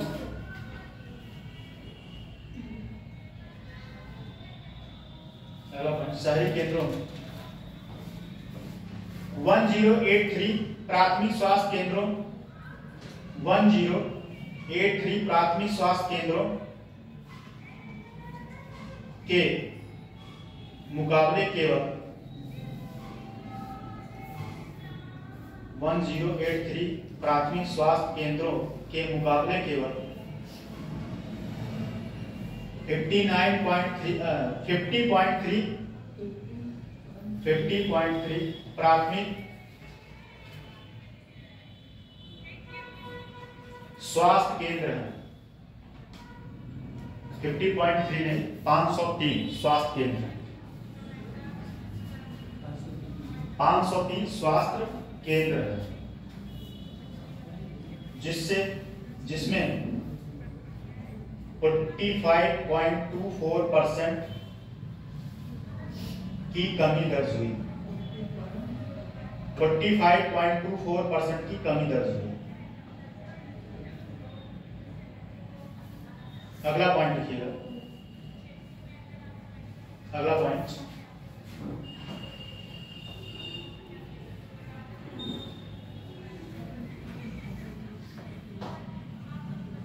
अच्छा, आयुष विश्वविद्यालय की स्थापना कहाँ की गई? उत्तर प्रदेश में, कौन बताएगा? कहाँ की गई? गोरखपुर। कहाँ पे? गोरखपुर सिटी की है, गोरखपुर के पिपराइच, क्या नाम है उसका? नाम बताएं। गुरु वैद्यनाथ, उनके जो गुरु जी थे उन्हीं के नाम पे। देखिए, केंद्र की सहायता से वर्तमान, अच्छा, उत्तर प्रदेश में टोटल कितने मेडिकल कॉलेज मिले? उत्तर प्रदेश में टोटल कितने मेडिकल कॉलेज मिले? अभी हाल ही में रिसेंट में, पिछले साल कुछ अनाउंसमेंट हुआ, एक सरकार की योजना है, मतलब 1 डिस्ट्रिक्ट 1 मेडिकल हॉस्पिटल, लेकिन अभी वहां तक पहुंच नहीं पाई सरकार, अभी वहां तक पहुंच नहीं पाई। लेकिन 14 मेडिकल कॉलेजों की स्थापना के लिए सरकार ने प्रपोजल दिया, केंद्र सरकार ने मंजूरी दी है। मेडिकल कॉलेज में क्या होता है? मेडिकल कॉलेज में क्या होता है बताइए? पढ़ाई के साथ साथ वहां दवा भी होता है, ठीक है। मेडिकल कॉलेज अभी जो है बस्ती में भी एक मेडिकल कॉलेज, जैसे जो कैदी हॉस्पिटल था वहां पे भी मेडिकल कॉलेज खोला गया, वहां पे 100 सीटें हैं एमबीबीएस की। और भारत में जो है एमबीबीएस की सीटें बहुत कम है, और मेडिकल की पढ़ाई प्राइवेट सेक्टर में बहुत महंगी है। 1 से 2 करोड़ रुपया लगता है, कम से कम 1 करोड़ रुपया, अगर आप प्राइवेट से जो है एमबीबीएस करते हैं। 1 करोड़ से कम नहीं लगेगा, हाँ वो अलग से। लेकिन सरकारी फीस पता है 40,000 के आसपास है, 36,000, वही देखिए 36,000। 36,000 के आसपास है सरकारी पे। आप 5 साल पढ़ के निकलते हैं, वहां से प्राइवेट से कोई पॉसिबिलिटी नहीं कि आपका प्लेसमेंट हो जाए, लेकिन सरकारी से प्लेसमेंट हो ही जाता है ज्यादा। सरकारी से बहुत सारे सरकारी प्राइवेट हॉस्पिटल वाले भी रख लेते हैं। देखिए केंद्र की सफलता से वर्तमान में, केंद्र की सहायता से वर्तमान में 14 जिला, केंद्र की सहायता से वर्तमान में 14 जिला चिकित्सालयों को स्वीकृति मिला है। 14 जिला चिकित्सालयों को स्वीकृति करते हुए मेडिकल कॉलेज के रूप में, स्थापित किया जा रहा है,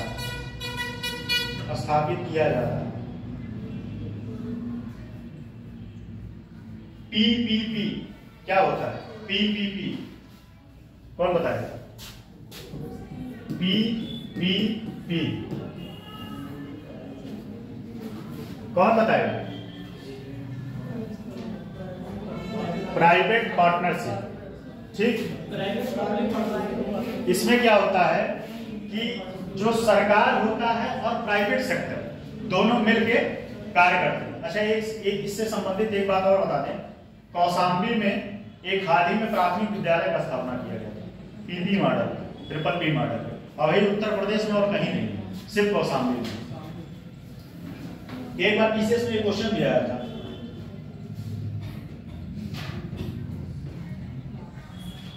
ठीक। पीपी मॉडल पर प्रदेश के 16, पीपी मॉडल पर प्रदेश के 16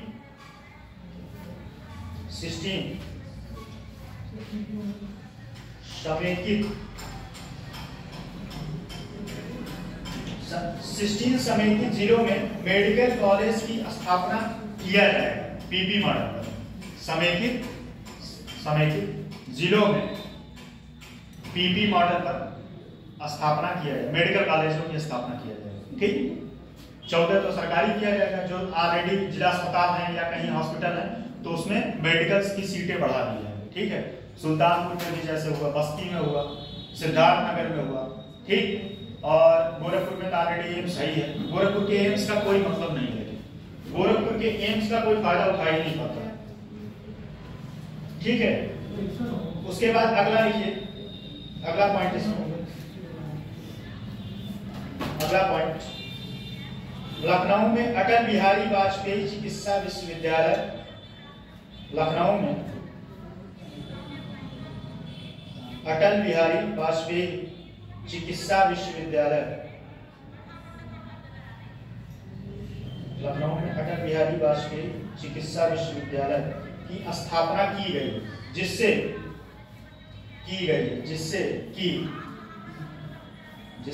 प्रदेश के समस्त medical college, paramedical college, nursing college तथा निजी क्षेत्र के पैरामेडिकल एवं नर्सिंग कॉलेजों की संबद्धता एक ही विश्वविद्यालय से और एक रूपता बनी है। संबद्धता मतलब ये सब जो नर्सिंग कॉलेज हैं इनको जो है अटल बिहारी विश्वविद्यालय से अफिलिएटेड जोड़ा जाएगा, अटल बिहारी विश्वविद्यालय से जोड़ा जाएगा। ठीक, अच्छा ये बात समझ लीजिए। अवसंरचना के पीछे का कारण क्या था? देखिए, जब अवसंरचना रहेगा तभी सुख सुविधाएं हो पाएंगी, जब मेडिकल सीटें ज्यादा हो पाएंगी, जब मेडिकल सीटें ज्यादा होंगी, हॉस्पिटल में जो है बेड ज्यादा होगा, तभी जो है स्वास्थ्य सुविधाएं अच्छे रूप से, सुचारू रूप से आप लोगों तक, हमारे तक पहुंच पाएंगे। ठीक है, अवसंरचना, इंफ्रास्ट्रक्चर अगर अच्छे से होगा तभी आप जो है सुख सुविधाएं का भोग कर पाएंगे। जैसे मान लीजिए अभी क्या है, स्थिति यह है कि 1000, सोचिए अगर मान लीजिए सपोज करिए, भगवान दुर्भाग्य न करे, 1000 लोग एक साथ बीमार पड़ जाए, अब वहां बेचारा एक डॉक्टर बैठा हो, क्या होगा उसकी हालत? हालत खराब हो जाएगी इलाज करते। अगर वहीं मान लीजिए 10 डॉक्टर हों तब भी तेजी के साथ इलाज हो सकता है। ठीक, अभी कोरोना काल में एक चीज देखे होंगे, कोरोना काल में क्या हुआ था, भारत के पास जो है वो क्या, वो कौन सी जो है ऑक्सीजन था ना, उसको क्या बोलते थे, ऑक्सीजन किट। ऑक्सीजन जो किट था वो भारत में था ही नहीं पर्याप्त मात्रा में। कितना उसमें जालसाजी हुआ था, कालाबाजारी हुआ था। एक ऑक्सीजन सिलेंडर जो है 7-7, 8-8 हजार में लोग खरीदे थे। बाद में कई सारे जगह ऑक्सीजन प्लांट भी लगाया गया, गोरखपुर में था और भी जगह ऑक्सीजन प्लांट लगाया गया, जिससे जो है आने वाले भविष्य में ऐसी समस्याओं से फिर जो है अगर आप सामना करते हैं तो उससे निपट पाए। ठीक, कोरोना काल में बहुत सारे लोगों ने पैसा भी दिया। अभी जो है निर्मल बहरो शायद कहीं पे शायद वहाँ राजस्थान में वो ऑक्सीजन प्लांट लगवाया तो उसमें पैसा दिया है। ठीक है, अब अगला है स्वास्थ्य चिकित्सा संबंधी चुनौतियां। स्वास्थ्य चिकित्सा संबंधी चुनौतियां।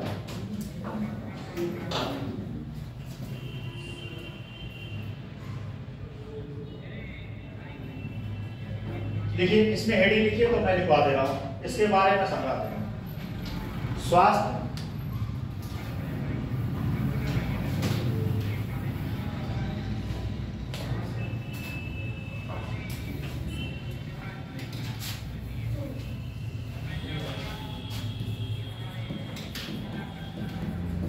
चुनौतियां।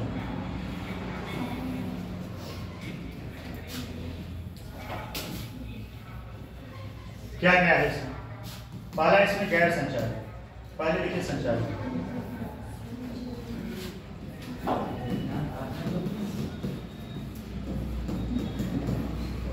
दूसरा है गैर संचारी, जो बात बताएं गैर संचारी। तीसरा है अवसाद,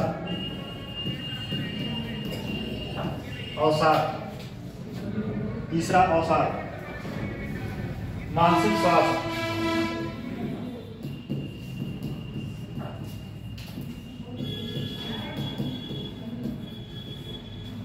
मानसिक स्वास्थ्य। और संरचना में तो पता ही थे, गैर संचारी और संचारी हो गया। अवसाद ये सबसे इस समय का सबसे भयंकर ये समस्या है और बहुत सारे लोग खुल के इस पे बात नहीं करते। इसी को बोलते हैं अवसाद, मतलब डिप्रेशन। ठीक है, डिप्रेशन में कितने लोग गए हैं बताइए? डिप्रेशन में आप लोग कभी गए हैं? आप गए हैं डिप्रेशन? डिप्रेशन भाई साहब बहुत खतरनाक होता है। डिप्रेशन में व्यक्ति को पता नहीं लगता कि हम डिप्रेशन में हैं। डिप्रेशन जिस दिन आएगा तब समझ में आएगा। मानसिक अवसाद। और इसको सही बात है कि इसको बीमारी में काउंट नहीं करते लोग, इसको बीमारी में काउंट नहीं करते, सोचते हैं कि ऐसे ही है। लेकिन ये आने वाले समय में अब मतलब इसको तो जो है WHO वर्ल्ड हेल्थ ऑर्गेनाइजेशन उसने भी इसको मान्यता दे दिया है कि ये बहुत ही क्रिटिकल जो है ये बीमारी है। ठीक है, अवसाद। लेकिन अवसाद से पीड़ित व्यक्ति का ऐसा क्या बिहेवियर होता है? पहली बात तो वो जीवन में अस्त व्यस्त रहेगा, उसका दिनचर्या नहीं सही से चल पाएगा, वो जो है सोए रहेगा तो सोए रहेगा। मतलब क्या कह सकते हैं कि उसका दिमागी स्थिति अनबैलेंस होता है। उसको अपना विजन नहीं दिखाई देता, करना क्या है, आपको अपना टारगेट नहीं दिखाई देगा। कभी अवसाद में जाइएगा, भगवान न करे, सच बता रहे हैं, बहुत भयंकर हो। मैं एक बार जो है 1 महीने के लिए डिप्रेशन में गया था, सच में बहुत भयंकर होता है। आदमी अस्त व्यस्त हो जाता है जीवन में। उसको समझ में नहीं आता। आप सोए मतलब आपका मतलब अंदर से जो है पोटेंशियल होता है वो खत्म हो जाता है, किसी चीज के प्रति इच्छा ही नहीं रहता, मतलब लगता है कि सब खत्म। बहुत सारे इसके कई सारे कारण। अगर आप ओवर थिंकिंग करते हैं, आप किसी चीज को लेके बहुत ज्यादा सोचते हैं, जैसे मान लीजिए आप किसी चीज को लेके एग्जाम को लेके अपने बहुत सीरियस, और मान लीजिए दुर्भाग्यवश आपका रिजल्ट निगेटिव आ गया, फिर यूपीपी का एग्जाम दिया था, क्या हुआ, कितना नंबर? हमने दिया 18 दिए। अच्छा, कोई दिया आप नहीं दिए? और तो लोग दिए नहीं थे, 7-8 लोगों का हुआ है। आती थी यूपीपी का, आती थी 7-8 लोगों का हुआ शायद अभी। देखिए समझिए, डिप्रेशन जो है, डिप्रेशन सच में अच्छा, डिप्रेशन के लिए सुनिए, डिप्रेशन के लिए कई सारे कंट्री जो है इस पे काम भी कर रहा है, अलग से इसका एक डिपार्टमेंट कर रहा है। अच्छा, इसमें करना क्या चाहिए, इसमें व्यक्ति का काउंसलिंग किया जाता है। काउंसलिंग जानते हैं क्या होता है? डॉक्टर आपसे बातचीत करेगा, है डॉक्टर, उसमें आदमी साइको टाइप का हो जाता है। साइको टाइप का जैसे उसको लगता है कि यही चीज सही है, वो मतलब जीवन में हमेशा अस्त व्यस्त रहेगा, उसको जो कर रहा है वो करता रहेगा, ना तो उसका उठने का टाइम है, ना तो सोने का टाइम है, ना जीवन में कोई लक्ष्य रहेगा। और साथ से पीड़ित व्यक्ति 2 बजे तक सोया है तो सोया ही रहेगा, लगेगा कि उठ के ही क्या कर लेंगे जीवन में, सोए हैं तो भी ठीक है, उठ के ही क्या कर लेंगे। बहुत सारे लोग फिल्म इंडस्ट्री में, बहुत सारे लोग साथ में चले जाते हैं, बहुत सारे। जापान में इसके लिए अलग से एक डिपार्टमेंट गठित किया जा रहा है कि जैसे एक अलग से इसका डिपार्टमेंट गठित किया जाएगा। और इससे वैसे भारत में भी जो है हर हॉस्पिटल में एक डिप्रेशन डिपार्टमेंट होना चाहिए, जहां डिप्रेशन और साथ जो है कक्ष होना चाहिए, जहां पर व्यक्ति जाके काउंसलिंग हो। उसका काउंसलिंग होने का मतलब वो जाता अपनी समस्याएं डॉक्टर को बताता है, डॉक्टर उससे बात करता है, आपको कैसा फील होता है, आपको क्या करने मन करता है, क्या नहीं करने मन करता है, आपको बात कर करके। और उसमें कोई दवा नहीं दिया जाता, एक सिर्फ जो है नींद की दवा दी जाती है। व्यक्ति को नींद भी नहीं आता, डिप्रेशन में जब व्यक्ति जाता है तो उसको नींद नहीं आती है। तो समस्याएं ये बहुत खतरनाक समस्या है।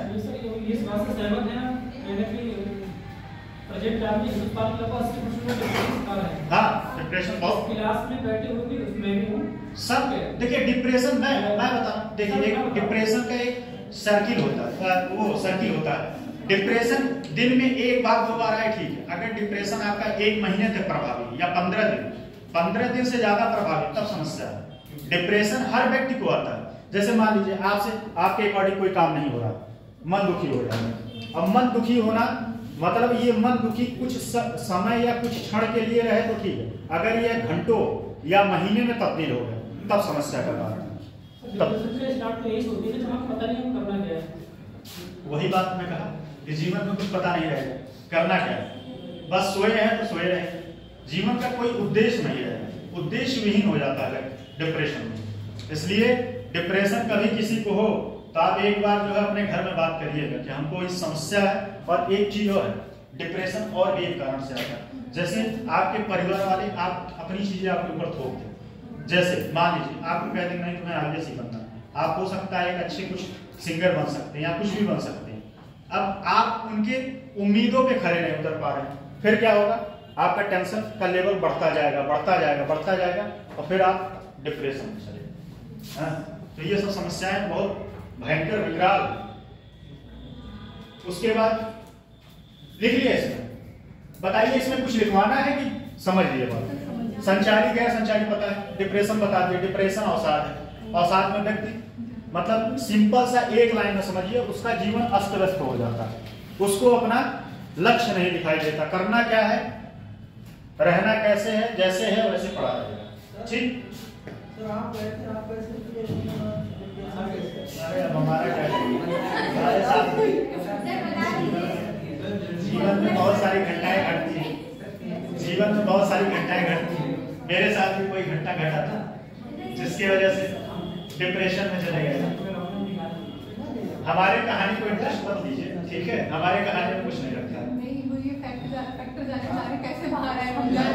हाँ, बाहर आने का तरीका, बाहर आने का तरीका। मैं डिप्रेशन में था, बहुत परेशान हो गया था, मतलब इवन मैं बताऊं, मैं अपनी बात आपको प्रैक्टिकल करके बता रहा हूँ। मैं 2-2 बजे तक सोया रहता था, समझ नहीं आता था क्या करें। स्थिति ऐसी हो गई थी, हॉस्पिटलाइज हो गए थे, 3 दिन हॉस्पिटल में थे। फिर उसके बाद धीरे धीरे समझ में आया, कि जीवन ऐसे ही थोड़ी है, जीवन का मतलब होता है कुछ और करना। टॉपिक से हट के फालतू की बातें हो रही हैं, छोड़िए फालतू की बातों के लिए फालतू का टाइम होना चाहिए। देखिए मूल सार ये है, जब मैं डिप्रेशन में था उसके बाद मैं काफी टाइम तक परेशान था, समझ नहीं आता क्या करें, कैसे करें। समस्या एक घटना घटी थी, उस घटने में मैं काफी डिप्रेशन में चला गया और अब आप लोग कहीं और न जाइएगा, ठीक है? मैं समझ रहा हूँ आप जिस स्कूल में पढ़ रहे हैं वहाँ के हम मास्टर हैं, ये बात क्या लोग जहाँ जा रहे हैं वहाँ नहीं, ऐसा कुछ था नहीं, ठीक है? जीवन है, समस्या आ जाती है, समस्याएं आ जाती है। तो फिर मैं किताबें बहुत पढ़ा था। पहला किताब मेरा जीवन का था इनर इंजीनियरिंग। पढ़िएगा, कभी मौका मिलेगा सब लोग। इनर इंजीनियरिंग दिमाग को आप डिप्रेशन से बाहर निकाल देंगे। उसमें चीजों को अपने दिमाग को अपने तरीके से काम करवाएंगे आप। कोई सामने वाला व्यक्ति आपको इरिटेट नहीं कर सकता। अगर आप चाह लेंगे कि हमको इस चीज से इरिटेट नहीं है, सामने वाला कुछ कर ले, आपको फर्क नहीं पड़ेगा। तो किताबें सबसे ज्यादा मेरे हिसाब से, मैं तो किताबें बहुत पढ़ा था, बहुत किताबें पढ़ा था, मतलब गिनती नहीं। चित्रलेखा पढ़ा, उसके बाद जो है इनर इंजीनियरिंग पढ़ा, बहुत सारी किताबें। अगर आप लोग भी कभी जीवन में डिप्रेशन में जाइए तो यूट्यूब का सहारा तो एकदम मत लीजिएगा, ठीक है? यूट्यूब का ये मोटिवेशनल जो स्पीकर होते हैं टुटकू जी, इनका भी सहारा मत लीजिएगा। किताब पढ़िएगा, अच्छी ऑथेंटिक बुक पढ़िएगा, उससे आप बाहर निकल जाएंगे, ठीक? डिप्रेशन में भी गया था। और एक बात और, हाँ, ये मैंने एक एग्जाम दिया था, मैंने एक साल तैयारी की उसकी, मेरे नंबर से बहुत कम आए थे। तो मेरे घर पे आया तो सोचा कि नंबर तो क्यों आए, 3 दिन में कभी काम कराया तो घर वालों को बोला भी नहीं, वो डिप्रेशन था 3 दिन के लिए। लेकिन बाद में उससे रिपोर्टेशन किया, मैंने अकेले में सलाह दी तो मुझे पता लगा कि मैं गलत जगह में समय लगा रहा था। यानी एग्जाम की डिमांड थी वो मैं पढ़ ही नहीं रहा था, और कहीं ना कहीं लोग मुझसे बेहतर कर रहे थे, बहुत कर रहा था। तब से मैंने सीखा कि एग्जाम के अकॉर्डिंग पढ़ाई करूंगा। बस जो आपका गोल है उस गोल को टारगेट करो। अगर आप यूपीएससी दे रहे हैं तो आप बैठ के पुलिस की तैयारी करें, यूपीएससी कभी नहीं निकलेगा। हाँ, बाई तक यूपीएससी की तैयारी कर रहे हैं, पुलिस निकल जाए, बाई तक मतलब निकल सकता है। लेकिन आप पुलिस की तैयारी कर रहे हैं और आप यूपीएससी चाह रहे हैं तो नहीं निकलेगा, देख के। लेकिन हाँ, यूपीएससी की तैयारी कर रहे हैं, पुलिस निकल सकता है, मे भी ग्रुप डी का, ग्रुप सी का एग्जाम निकले। इसीलिए हम उस दिन आप लोगों से कह रहे हैं आप टारगेट एक करिए, ठीक? पीसीएस करिए, आईएएस करिए, लेकिन एग्जाम सब दीजिए और किसी को शेयर मत करिए। पहली बात, मेरा मूल मंत्र है, किसी को कोई फॉर्म डालिए, शेयर मत करिए। जब तक शेयर मत करिए जब तक कि आपका फाइनल सिलेक्शन हो जाए। सिलेक्शन होने के बाद डिसाइड करिए कि मुझे ये कंटिन्यू करना है कि नहीं करना। क्या बने आज सो रही हैं, ध्यान कहीं और है, कुछ बोरिंग वाली बातें बता रहे हैं, फालतू की बातें तो वही है, आप ही लोग छेड़ देते हैं अनावश्यक। ये सर ये करे तो काम बहुत सही है, लाइफ में छात्र के लिए यही काम बहुत है। अब वो सही बात है मेरे हिसाब से, मैं बताऊंगा। चलिए, जो बचेगा टॉपिक मैं आपको पीडीएफ दिला दूंगा। सुनिए, जीवन में अगर कभी भी समस्या ना, मैं जीवन में बहुत सारी समस्याओं को फेस किया हूँ। बेशक उम्र 30 साल है, फाइनेंशियल कंडीशन कभी नहीं रहा मेरे सामने। पैसे की वजह से भगवान दया से ठीक ठाक घर से बिलोंग करते हैं, तो फाइनेंशियल प्रॉब्लम मुझे नहीं रहा कभी। लेकिन मानसिक रूप से मैं बहुत परेशान हूँ, क्योंकि मैं थोड़ा सा एक्चुअली क्या है ना, बहुत लॉयल टाइप का आदमी। जैसे इनके ऊपर भरोसा कर रहे हैं तो आँख बंद करके भरोसा करें, और सामने वाला जब कुछ कर दे तो बुरा लगता है कि भाई ये कैसे ऐसे कर सकता है। इससे मैं ज्यादा परेशान हो रहा हूँ, इससे। ये मेरे अंदर सबसे बड़ी कमी है। मैं किसी के ऊपर बिलीव करता हूँ तो मतलब कोई कंडीशन नहीं, विदाउट कंडीशन। सर मेरा मानना है ये है, विश्वास करना चाहिए लेकिन अंधविश्वास किसी को नहीं करना चाहिए। मेरा सीधा समझ नहीं, तो मेरे साथ यही समस्या है, और इसी के चक्कर में मैं धोखा खा जाता हूँ।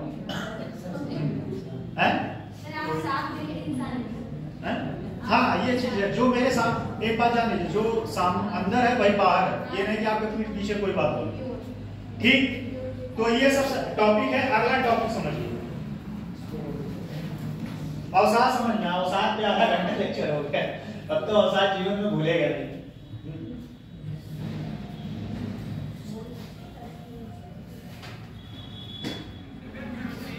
इसमें हेडिंग और लिख लीजिएगा, समझा देगा, ठीक है? लिखिए, अगला हेडिंग लिखिएगा इसमें, स्वास्थ्य कार्यबल की कमी। ये समझ लीजिए, स्वास्थ्य कार्यबल की कमी टॉपिक है। हाँ, इसी में कंटिन्यू करिए, स्वास्थ्य कार्यबल की कमी।